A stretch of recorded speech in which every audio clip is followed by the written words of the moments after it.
Olá, bem-vindos ao curso de História Geral do Brasil para o Enem do Unacademy.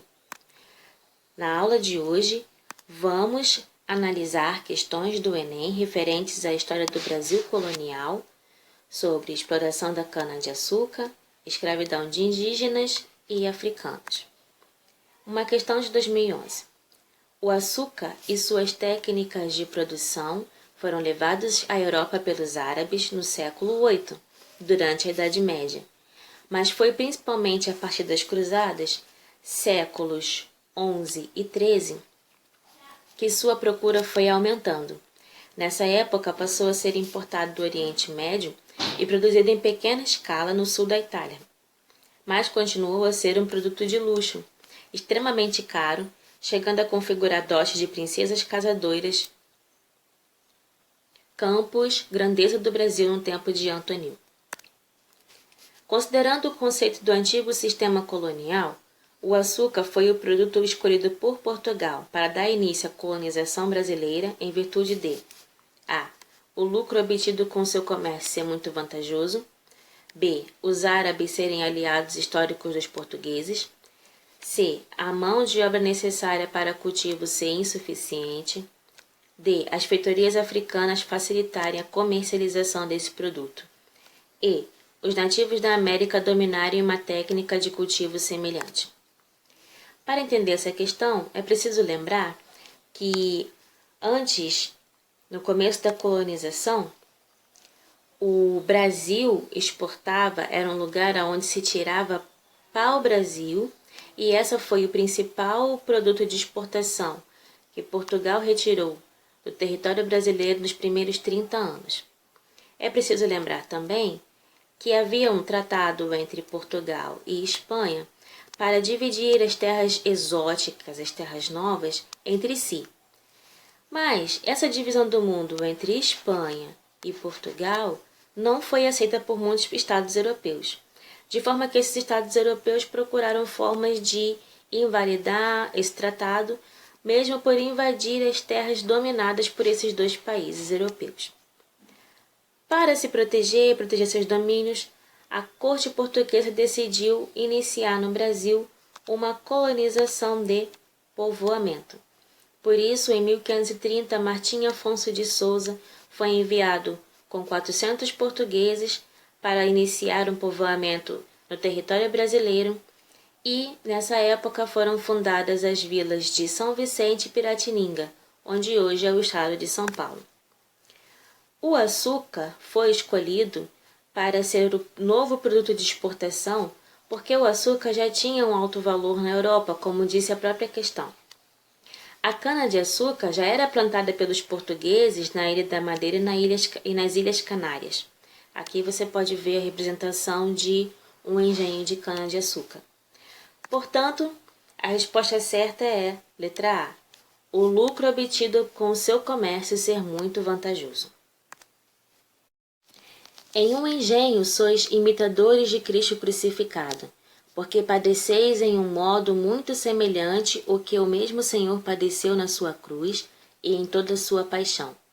A sua cruz foi composta de 2 madeiros, e a vossa em um engenho é de 3.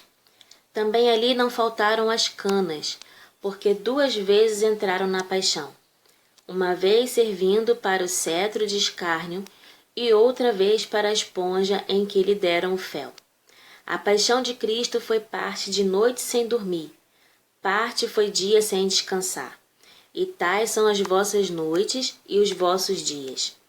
Cristo despido e vós despidos, Cristo sem comer e vós famintos, Cristo em tudo maltratado e vós maltratados em tudo. Os ferros, as prisões, os açoites, as chagas, os nomes afrontosos, de tudo isto se compõe a vossa imitação, que, se for acompanhada de paciência, também terá merecimento de martírio. Padre Antônio Vieira, Sermões.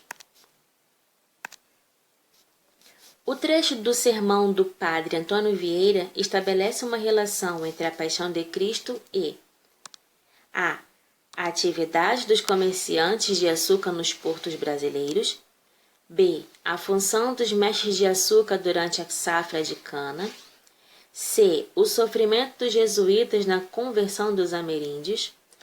D. O papel dos senhores na administração dos engenhos. E. O trabalho dos escravos na produção de açúcar. Para entender essa questão, é preciso lembrar que os engenhos de cana-de-açúcar já começaram usando mão de obra escravizada, mas de indígenas escravizados. Esses indígenas eram adquiridos pela compra de tribos aliadas ou através de ataques de tribos consideradas inimigas. Ou seja, ou as tribos inimigas vendiam indígenas que eles já tinham conseguido por meio de guerras de outras tribos, ou os portugueses mesmo atacavam as tribos que consideravam inimigas e transformavam essas pessoas em escravos. No entanto, a escravidão indígena sofria muita oposição dos jesuítas, que consideravam que os indígenas precisavam ser catequizados porque eles não tinham religião, não tinham ordem, que eles eram inocentes e tudo mais. Então passou a ser, de certa forma, vantajoso incentivar a escravidão africana. Os escravizados africanos eram comprados através de uma imensa e complexa rede de tráfico de pessoas que teve início no contato na era moderna entre europeus e reinos africanos, principalmente reinos na costa africana. Uma das razões de africanos serem escolhidos como escravizados para trabalhar nos engenhos de açúcar é que a cultura de trabalho deles era tanto quanto mais próxima da europeia. Os indígenas não consideravam interessante trabalhar tanto apenas para acumular dinheiro. Para eles, trabalhar para a sobrevivência era o suficiente. Já a África e a Europa têm uma relação muito antiga. Então, eram considerados, pelo menos os portugueses, os consideravam os africanos mais apropriados para o trabalho em engenho de cana-de-açúcar. Já os jesuítas incentivaram a escravidão africana porque achavam que era um meio de converter essas pessoas à fé católica.